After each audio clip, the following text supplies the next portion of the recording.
Estamos con Joaquín Machado para Futboleros.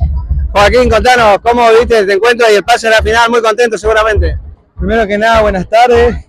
Gracias a Dios se nos dio el pase a la final. La verdad que fue un partido muy difícil porque ellos lo hicieron difícil, la verdad.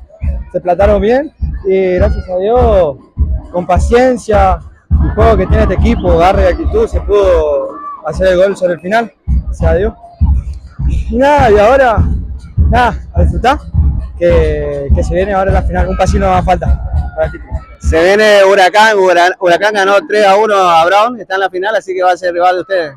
Sí, lo que siempre yo digo, siempre hay que tener respeto a los rivales. Huracán es un rival difícil, hay que tener respeto, así que nada, felicidades para ellos, pero bueno, las finales, los partidos se juegan, las finales se juegan, así que nada, a trabajar nomás para esa final. Estamos en vivo, ¿querés dejar algún mensaje? Saludos a muchos hinchas de la franja que están mirando la transmisión. No, nada, le quiero mandar un saludo a la gente de la franja que confíe en este equipo. La verdad que es un plantel tan joven con mucha gente de experiencia que nosotros vamos a dejar todos los partidos, ahora la final, la vida por esta camiseta, siempre. Bueno, muchísimas gracias. Gracias, igualmente por ustedes.